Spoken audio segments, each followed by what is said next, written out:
त्या हडकुंडामुळे पिवळे झालेले लोक तिकडून आदेश आला की याचा अर्थबिर्थ न पाहता फक्त नाथाभाऊच्या विरोधात आकाशानं आंदोलन करणं किंवा यांना पुढे पंचायत समितीला तिकीट मिळालं पाहिजे, नेत्यांसमोर चमचेगिरी करता आली पाहिजे. आणि आंदोलन कोण करतायत?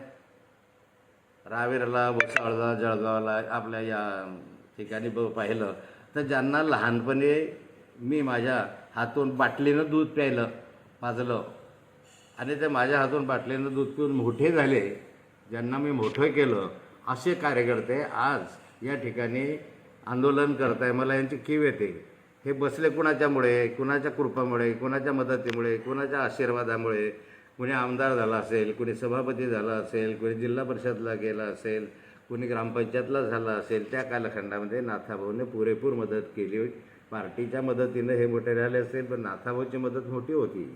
आणि आज माझ्याच हातून बाटलीनं दूध पिणारे हे माझेच चेहरे आज माझ्या विरुद्ध आंदोलन करायला लागलेले, याचं मला दुःख आहे. जरा त्यांनी मागचे दिवस आठवावे. नाथाभाऊच्या बरोबर कशा रीतीने राहत होते, कसे माझे चमचेगिरी चाटुगिरी करत होते, जरा लक्षात घ्या. आणि मग आंदोलनाच्या संदर्भात जरा चिंतन करा की या चेकाळलेला शब्द कशाला म्हणतात. एवढी जर अक्कल नसेल तर कुणीही सांगतो ना आपण आंदोलन करावं.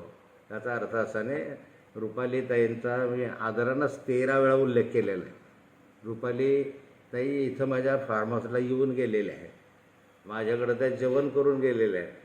ज्यावेळेस त्या होत्यात माझ्या मुलीसारख्याच आहे. मी काय याच्यासाठी न बोललेलं कुठे महिलांचा हे केला, आदर केला, अनादर केला नाही.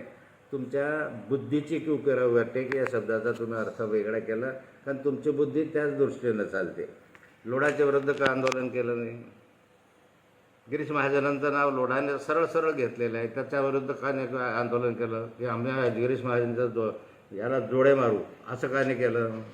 याच वेळेस गिरीश सोमय्यानं नागडे उघडे फोटो दाखवले, त्यावेळेस का आंदोलन केलं नाही?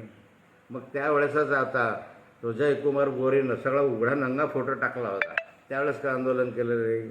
ज्यावेळेस आपला हा मंत्री यवतमाळचा त्यांनी त्या ठिकाणी 2-4 बायकांच्या संदर्भातले संबंध प्रस्थापित केले, त्याबद्दल का तुम्ही बोलले नाही? कारण हे याच्यात बोलणार नाही आहे, ते या विषयीच फक्त बोलण्यासाठी आहे. चेकाने या विषयाचा अर्थ जरा समजून घ्या. आणि माझ्या बाळांनो, जरा नीट वटणीवर या. नाथाभाऊचे दिवस आठवा. आज या संदर्भामध्ये हे करणं किती चुकीचं आहे, जरा याचं चिंतन करा. अरे तुम्ही माझेच बाळं होते, रोज माझ्या हातून बाटलीनं दूध प्यायचे, आता जरा मोठे झाले, एवढाच प्रश्न आहे. आता लोढाच्या विरुद्ध आंदोलन करा. हो.